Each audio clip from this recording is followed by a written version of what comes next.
Hi, I'm Larry Miller of Sit and Sleep. I want to welcome you to Mike It Up with Jeff and Mike. I think you're going to find some interesting facts out. I think we'll have some fun and laugh, and it's going to be a great time together. Welcome to Mike It Up with GoodBed.com's Jeff Cassidy. So when that's the case, it becomes harder just psychologically to make a change. And Mike Magnuson. If you're doing those things, you can be competitive long term. Just when you thought these number-crunching data lovers couldn't get any nerdier, they started a podcast. And I know this is pretty controversial, but this is why we're having a podcast, right? But if you want to be smart about how the mattress shopping journey is changing and what retailers and manufacturers should be doing about it, well then, man, have you ever found your people? Because right now, it's time to mic it up. Perfect. You're such a pro. We should have you do all of our intros, really. All you have to do is be yourself and smile and have some energy. I stunk at the beginning, believe me. You did? It was horrible. I'll beat anyone's advertised price card. I was scared. Was that the first one that actually went on air, or was that the first one that, like, the first take before you refined it? First was radio. It took me 3 hours and 45 minutes to do a 60-second radio spot. I had a panic attack. I couldn't breathe, and anyhow, I got through it. But that poor guy, that poor engineer, had to cut and paste the tape. There's no digital stuff back then. It was all right. Yeah. real, and he'd have to cut it, and then he'd have to put tape on it. I think his fingers were cut to shreds at the end of 3.5 hours. Did he get out of you that kind of what became the famous way of saying that phrase? No. Or did that come later? Yeah, how did that come about, actually? What happened is a woman was shopping from home. She was pregnant, and she had bad sciatica. She needed a bed that night. I got on the phone. I was talking to her. I eventually convinced her that I had the right product. I knew I had the right product for her. Deep firmness with some softness on top. And she said, well, how do I know I'm getting the best deal in LA? I said, ma'am, I'm the president of the company. I shop the competition every week, and I'm sure that we're less than anybody else. And the guy that was with me said, hey, you got to do better than that. I said, ma'am, I'll beat anyone's price. Your mattress is free. So it's kind of like that. And then it became style. Then he said, he was my account executive from ABC Radio. And we were writing commercials. We wrote them every other week, and I'd go on the next day and record. It was a Thursday, record on a Friday for the following week. And they said, that free thing. I said, what free thing? I didn't remember what I said. And he said, why don't you record that? That eventually stuck. And then I became more stylized. And then we were recording in a studio some years later, and I had this accountant who's my CPA named Irwin, this character, on radio, and he was a beleaguered accountant, always trying to get me to raise prices, and I was cutting prices, so we were foil, and we were laughing at the end of some repartee back and forth. We always goof around. I'm not that serious. This is not life or death. It's mattress business. So he said, the guy that plays Irwin said, you're killing me, Larry. So that became part of our deal, too. So those two slogans became really... And over time, the word free just got elongated. Yeah, have fun. And octaves, it went up in an octave or two. Yeah, but I'm not doing that during coronavirus. The killing me, Larry, is not smart to be doing. That's smart. We stopped that. And now my son, Drew, is in the commercials. He's on radio. Oh, I didn't know that. Great. Just started, his radio started about 6 months ago, and the TV just started Monday, a couple of days. Wow. So is he developing his own kind of persona for this? We'll eventually develop it. Right now it's father and son, family business, and then he'll get a little more and a little more. Look, when I'm 80 years old, I can't be pitching the company. I mean, I can be, but it's better to have a young, good-looking man, that's relatable. Is not offensive at all. He's a good human being. He's going to be perfect at it too, because he's got like a good energy, like Yeah. he's instantly likable. So I think that will come across well. Yeah, it's good. The just out of curiosity, the ABC radio rep who said, "Why don't you try that free thing?" Did you keep in touch with that person? Absolutely. I just talked to him. Now, this was probably 35 years ago or more, maybe more. And we talk all the time. He's a big USC fan. I'm a UCLA fan. We give each other, SHI, you know what, and back and forth. And he's still a friend to this day. That's yeah, that's cool. That's great. He probably feels great pride in the fact that he contributed to that idea, right? Anybody that has helped us over the years, I remember every good deed, and I try to pay it back, pay it forward, and do the right thing. So that's one of the things that we respect, admire, and love about you. That's very, very clear that you live your life that way. So, as a fellow human, I say thank you. World needs more Larry Millers. Well, let me get this introduction out of the way, since we have not actually yet introduced you, Larry. We are delighted to have our first guest ever on the Mic It Up program here. We have Larry Miller, CEO and founder of Sit and Sleep.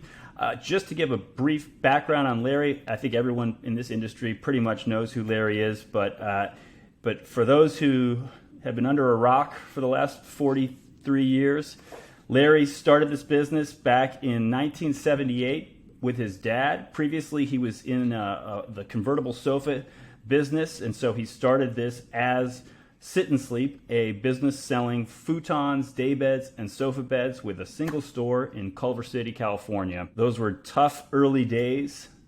They were lean, but he stuck with it, and the business has grown massively since then, to the point where it is now easily the largest mattress retailer in Southern California. And along the way, Larry himself has become quite the celebrity in Southern California through his famous pledge to beat anyone's advertised price or your mattress is free. And I'm not even going to try to do it the way Larry does it. I can't possibly do it justice.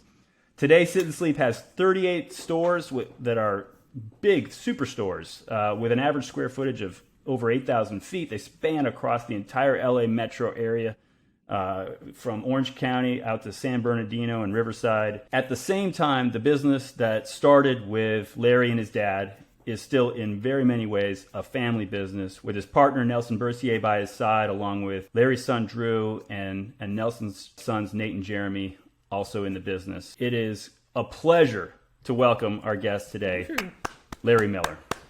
thank you. It's an honor to be here, be your first guest. We appreciate you doing it. Yeah, we thought hard about who should be the first guest, and it didn't actually take that much thinking to come to you, because we wanted it. This is a show principally for retailers, and you're just someone that in the retail space that we greatly admire, and we know that so many others share that admiration for you. So we knew that there'd be so many great insights you could share with your fellow retailers and others in the industry who are listening. So thank you very much for joining us. It's an honor to be. So we thought maybe we'd kind of kick things off with a little lightning round. Are you game for that, Larry? Let's go. All right. So we're going to throw these questions out. This is, again, our first time going through this interview guest process. So we're working out some of the format, but let's just dive in here. First question. Margaritas, on the rocks or blended? Blended. Okay. Talking or texting? Talking. You're in LA, so we got to ask you this question. Favorite Kardashian? Honestly, All of them. I'm joking. It's all of them. They're all great. All right, number 4. Who should play you, sticking with the Hollywood theme, who should play you in the movie about your life? Patton Oswalt. That's a We look a little bit alike. I like that. All right. Favorite holiday? Have to say Thanksgiving and Halloween. Those are my two favorites, but Thanksgiving's my favorite. Nice. Okay, here's one. In what non-sport activity would you be most likely to win an Olympic medal? Fishing. Ah, What kind of fishing, out of all right. curiosity? So you're a good angler. Both saltwater and freshwater fly, but I just came back from a trip to Costa Rica, and we caught a ton of sailfish. Wow. We caught tuna, wonderful ahi tuna, and dorado. We had a blast. Wow. Awesome. All right, scale of 1 to 10. How good of a sleeper are you? Probably a 6 right now. Wow. I should think about getting a better mattress. I have a great. Got a little orthopedic pain that's keeping me up lately. That'll be Then resolved. you'd be a soon. 9. Ah, right. Normally, I'd be a 9. Okay, got it. All right, best music decade of the past 100 years. Ages me, but I think the 60s. All right. I like that answer. Thing you hate most getting asked at cocktail parties. Really don't hate getting asked anything. That's an It's, acceptable. That's a very Hey, acceptable that's an answer in itself. probably saying the free thing. People say it. You know. Oh, gosh. Well, that is, yes. I can imagine how you would hate that. That would be, yeah. That's it. All right. Favorite pizza toppings? Sausage, pepperoni, extra cheese, extra sauce, thin crust. I'm hungry. Nice. We need. Yeah, I like that order. I'm going to have pizza with you. Last question. If you had a walk-up song, like a Major League Baseball player, what would it be? I want to hold your hand. Ah, Beatles. Yeah. Nice. Early Beatles. Okay. All right, good. Well, thank you for playing along with us in that lightning round. We thought it would be a fun way to just kind of help people get to know you a little bit. And all right, well, getting into some of the things I think people would really love to hear from you. I mean, one of the things that's so unique about your perspective is you've been in this business such a long time, over 40 years. I think looking forward is probably more interesting in general than looking back, but I'm always fascinated to learn from the historical perspective of people who've seen how we got to where we are now. So in terms of the consumer journey, just to kind of focus the question in a bit, if you think about how the consumer journey has changed, like how has it changed in your view over that time period? And I'll focus you in just to kind of even like make it a little easier on 3 key time periods. Let's call it from when you started the business to kind of the online, when the online revolution started in, say, 2014, 2015. Then from when that online revolution started till when the pandemic hit, and then from when the pandemic hit till today. Well, when we first started in business, the consumer was not well educated and not well informed. Or fortunately, you could impart information sometimes correctly in some businesses like ours, and sometimes incorrectly. What I've found is as time has gone on, the consumer is more and more educated. They're informed, and they now know much more of what they want prior to walking into a store.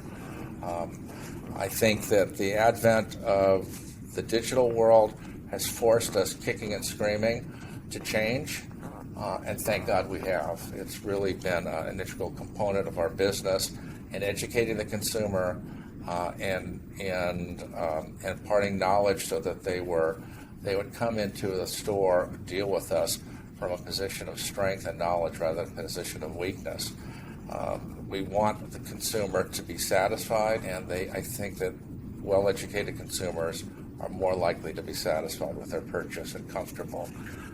The pandemic was extremely difficult. We closed our doors by edict, and I was scared of whether we'd even be able to reopen or survive. It was frightening, but what we decided to do, thanks to our group and my son Drew and Nelson, is we changed the methodology of talking to the consumer. We de-emphasized, obviously, in store sales, and emphasized through TV ads and radio ads, buy by phone or buy online. So we were able to survive, certainly not prosper during those months, but it forced us to take another look at how we present ourselves to the consumer and change. All of those different time periods has required change and agility, and the ability to open your mind to different thoughts and different ways of doing business. And I got to thank my partner Nelson, my son Drew, and his sons for helping shepherd us through those difficult times. But I was scared that we were going to go out of business, honestly. As you think back on how the consumer journey changed during that last period of time, during the pandemic, which of those changes do you think are likely to last even beyond? Well, I think that the digital world is here to stay. You have to be able to impart information and sell digitally to be successful. Look, we're agnostic. They can buy by phone, they can buy online. We'd certainly prefer that they come into our stores because it's really kind of hard to buy a bed that you've never tried, and it leads to more consumer dissatisfaction than satisfaction. But if they want it that way, we'll give it to them. We've got to sell the way the consumer wants to buy, and if we don't change, we're dead in the water. There's no way. To your point about selling digitally and providing information digitally, have you noticed, I'm curious if you've noticed a change in the nature of store visits over this time period, even after the stores have been reopened?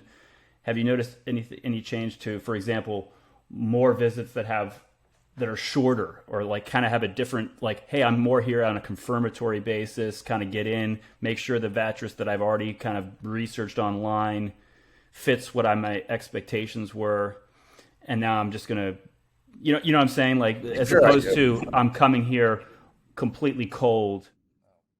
Most consumers are coming in after gaining some information online or through friends, or if they're old sit and sleep customers. We want consumers for life.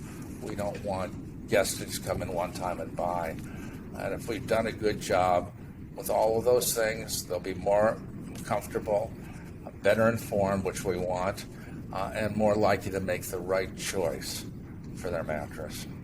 Do you see the level of kind of pre-research having changed over this last year? It's more in depth. Yeah. Much more information at their fingertips.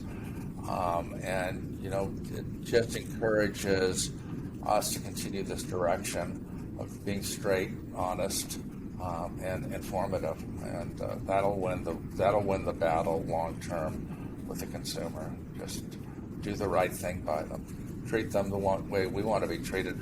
I haven't noticed a particular decrease in the amount of time the consumers are spending in the store, but I think that consumers don't want to shop around as much as they used to. It used to be that people would shop for $50. They could slice $50 off a price.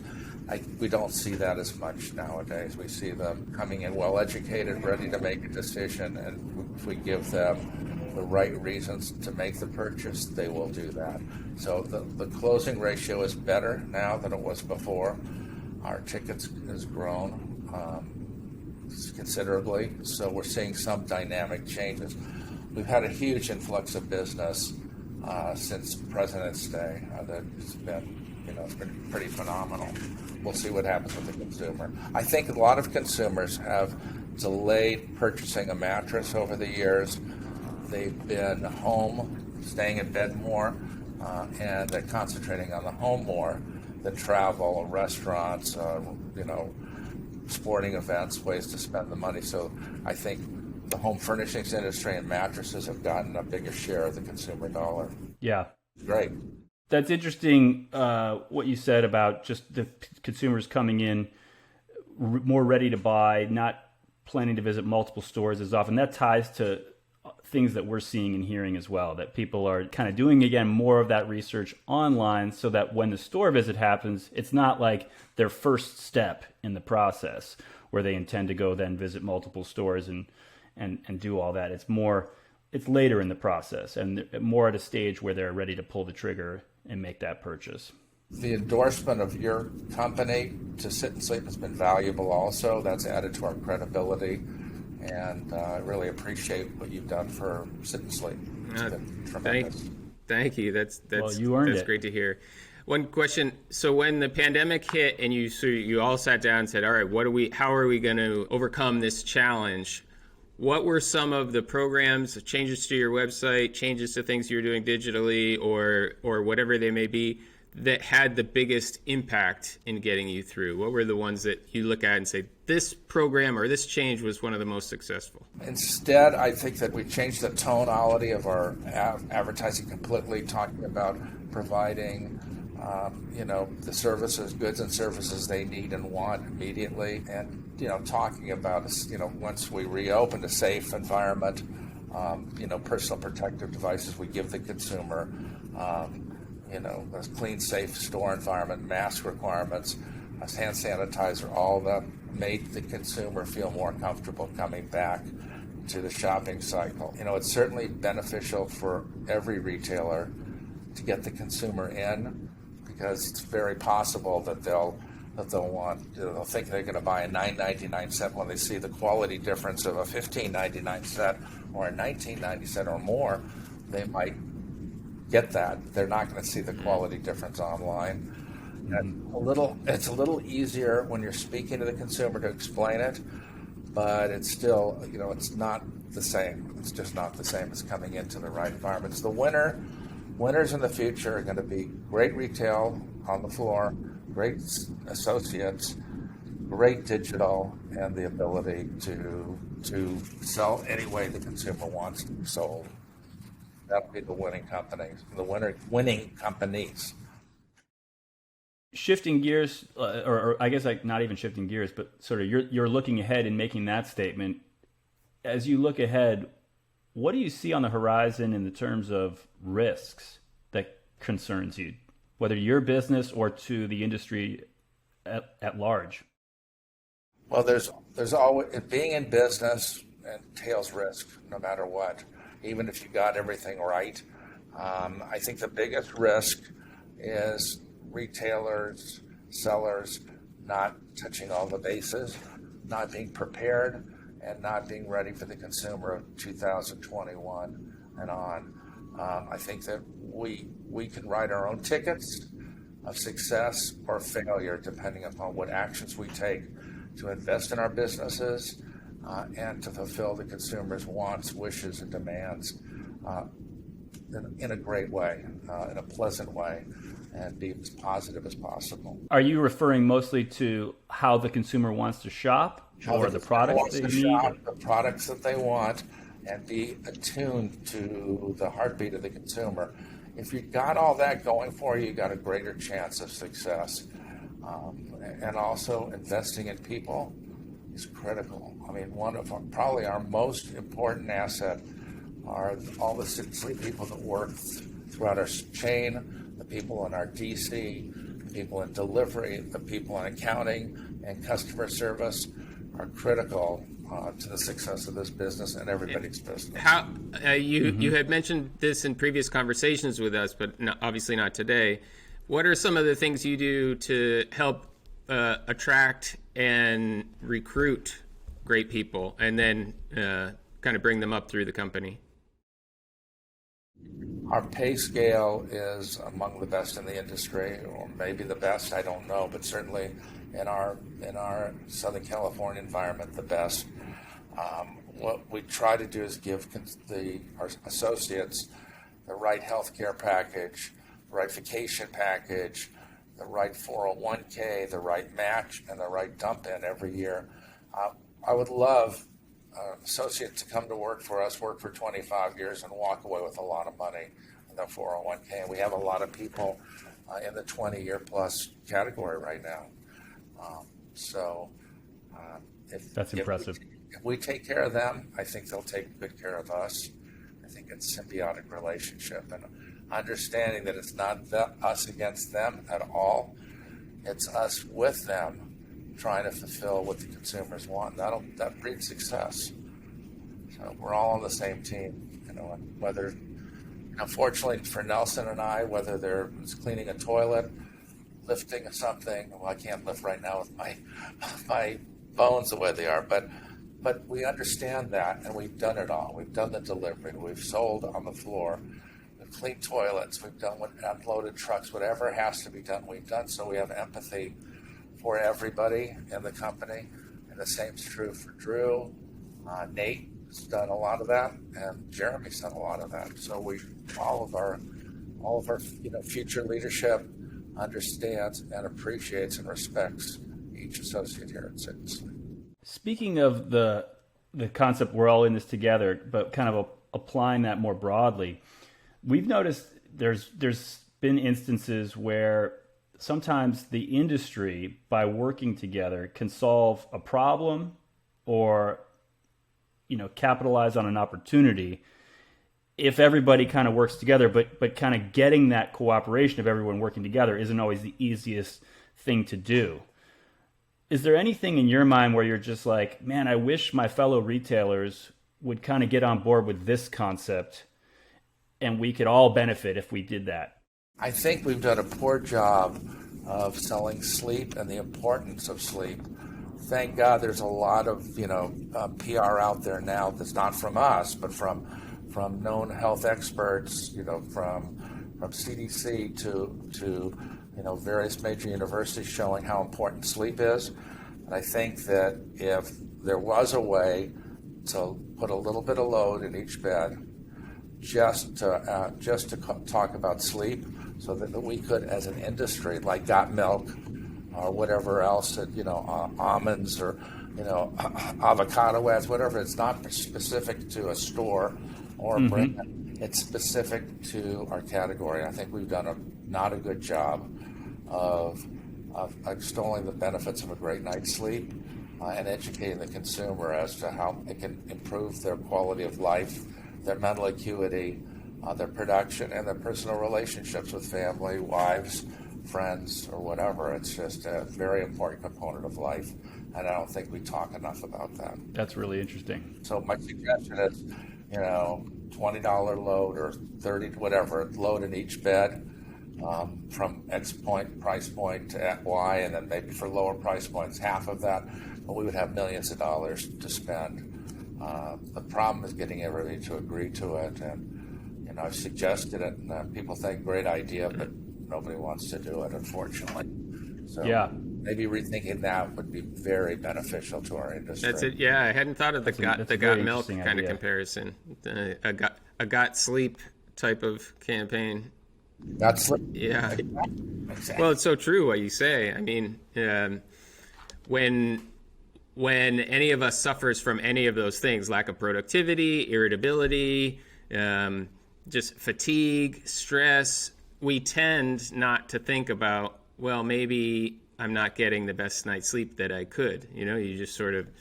So I agree with you. I'm guilty of the same as a consumer myself of not being top enough mind of sleep. So I think it's very true what you're saying. Right. And then connecting it to the mattress is what the industry could do specifically as well, if there was dollars to do it.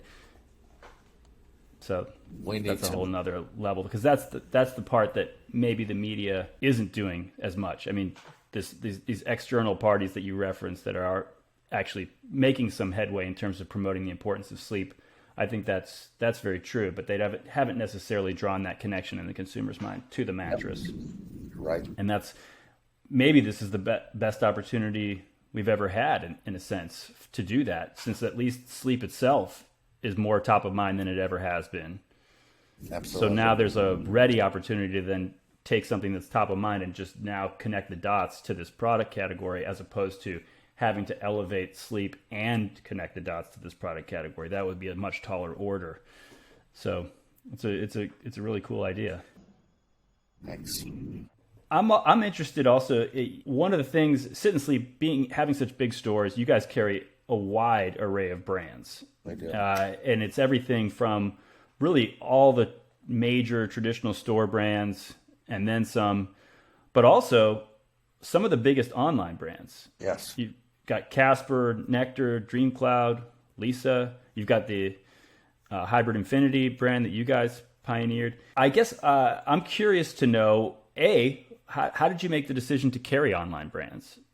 Simple. If consumers want it, are interested in it. We're a mattress superstore. We need to carry it. It's if we don't have, people come in and say, "Do you have Casper?" And we say no, and they could just walk. But now we say yes, and they'll look at it and compare it with other beds. It's a strength to have it on the floor. They're a well advertised, known brand, as all of them are, and it adds credibility to us as a retailer to carry these products. And I think it's certainly a good thing to do. How did you choose the 4 or 5, whatever brands that you carry? Oh, it was slow. Nectar came first, and then Hybrid Infinity, or maybe Hybrid Infinity, Nectar, then Lisa, then Casper, and we'll continue to expand or contract the lines depending upon productivity and consumers' wishes. It's basically there because consumers want to see them. And if you don't have it, you're not in the game, in my opinion. So you chose those brands based on what you felt was the pull demand you were hearing from your customers to see those brands. Yes, and we're open to others as well. And what are some things that you've learned? I guess it's been a couple years maybe that you've been carrying those brands, at least the longest ones. What are some things you've learned from carrying online brands over that year or two? Well, I think that I've learned that retailers don't need to be frightened of them. They don't need to be scared. They just need to do what's right for the consumer, and that it'll be rewarded if you do the right things and have the product array that they want to see.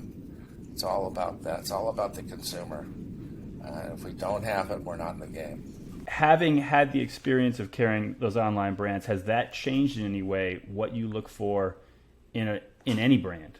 Like in a traditional brand, for example, that you carry that's looking to get onto your floor? There's a big difference.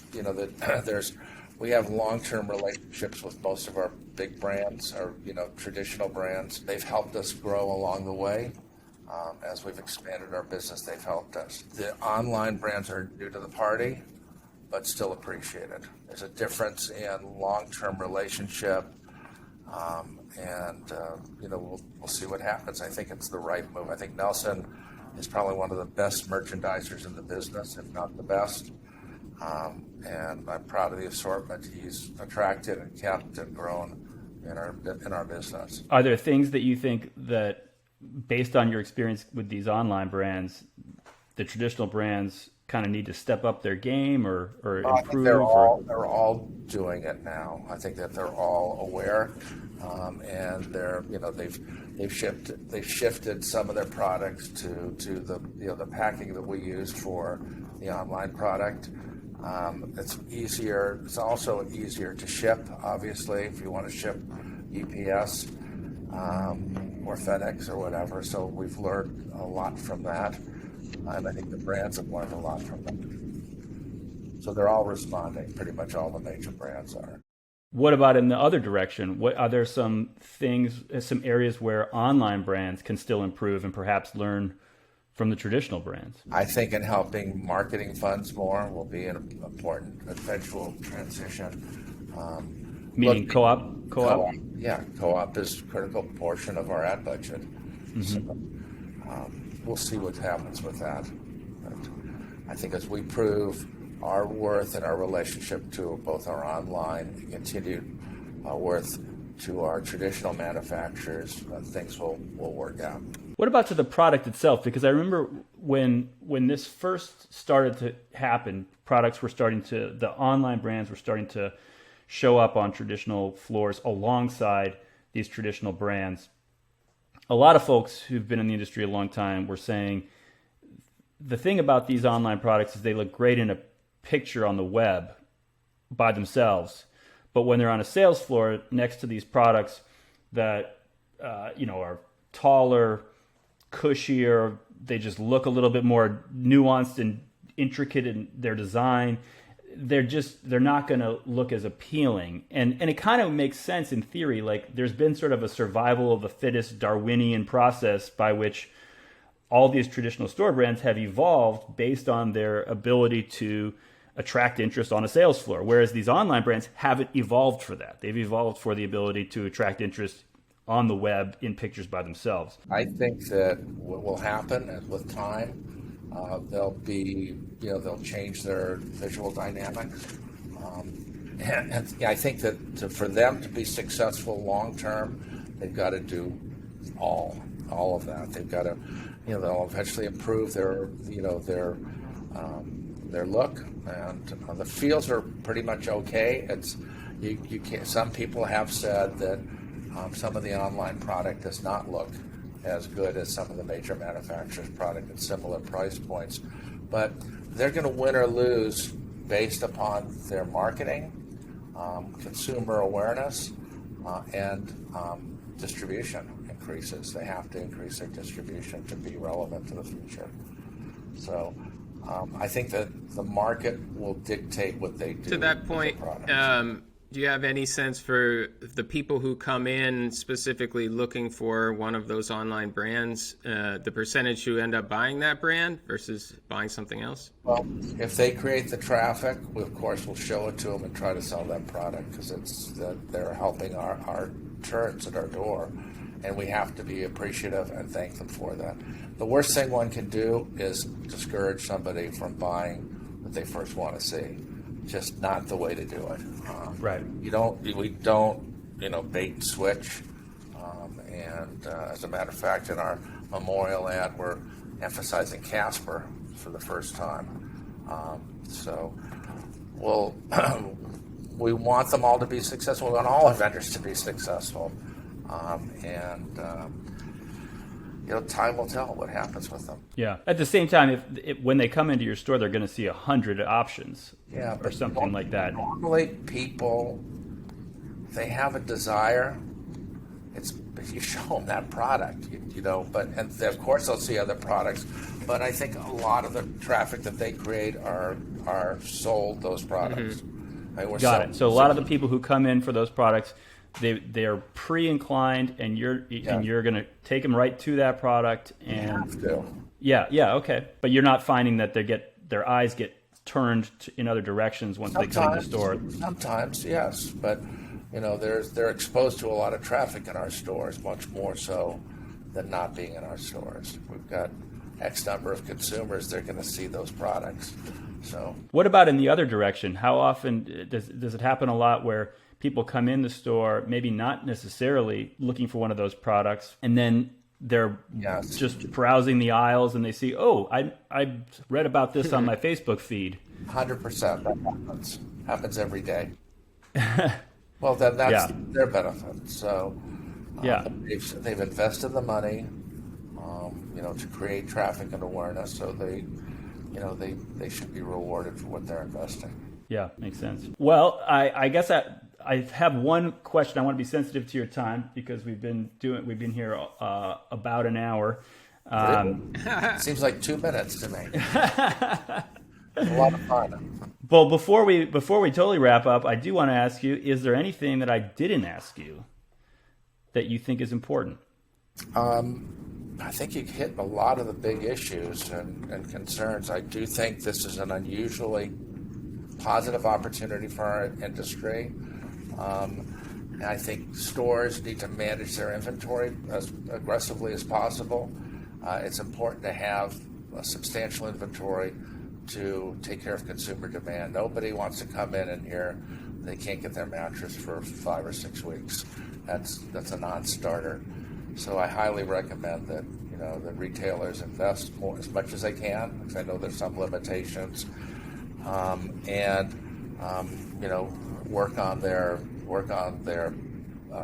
digital campaigns. If they don't have a digital campaign, get one going as soon as possible.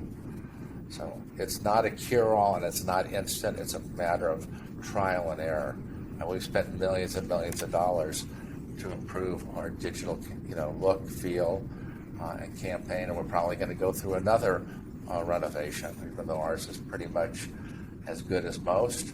We want to be better than anybody. So it's important to continue to invest in your business, your people, have a positive attitude. And this is a time right now where a lot of people can do well. It's probably better conditions for our industry than I've seen in many, many years. One thing that you just touched on there that I think is interesting that people may not know is that, because you're so well known for these TV and radio campaigns that you've done, but from a fundamental standpoint, you guys, your advertising approach, it strikes me, is first and foremost performance advertising. I mean, the guys you work with on that front, I mean, that's their DNA, is performance advertising, and I think that is what led you to digital earlier than most. I think you're right. You're right. Plus, I got to tell you, I'm proud of the contributions Drew's made to keeping up our digital look, feel, and offers, our social media. He's the biggest proponent. Look, I'm old school. I'm radio and TV. He's digital and social. Has done a great job. Yeah, absolutely. I was including Drew in that group of people whose mindset is performance and digital. But yeah, that's something that I think maybe people don't necessarily know about Sit and Sleep, and it's one of the things that you guys do very well. Thank you. Appreciate it very much. Well, I think we want to wrap this up, and thank you, Larry, for coming on our show and being our first guest, the guinea pig, as you called it. Considering all, that was very brave of you. I think it went smoothly and great, and was very. We took a big gamble on you, obviously. We didn't know, is this guy going to be camera ready? I mean, he's only been on TV about 10 million times. Well, hopefully you got a good interview out of it, and I hope it's entertaining and informative to people out in our industry, because it's critical to share ideas, pay it to other people, because I've had a lot of ideas that I've gleaned from other retailers over the years, and we're happy to share. And I want to thank you for our relationship with Good Bed. You guys are phenomenal. I really appreciate it, and you brought us a lot of extra business. And I thank you for that. Well, the feeling is 100% mutual, Larry. We appreciate working with you, and like as I said, I know many others in the industry share our admiration for what you do and your approach to this business, and so I know there's going to be people getting a lot out of hearing from you and what you had to share today. So thanks again for your time and just for everything you do. Have a wonderful weekend. Thank you, Larry. See you soon, I hope. That's it from us for Mike It Up today, guys. Thanks. If you like what you're hearing, remember to subscribe, and hey, leave us a review. It helps other people discover the podcast. In the meantime, we thank you all for listening, and we're out.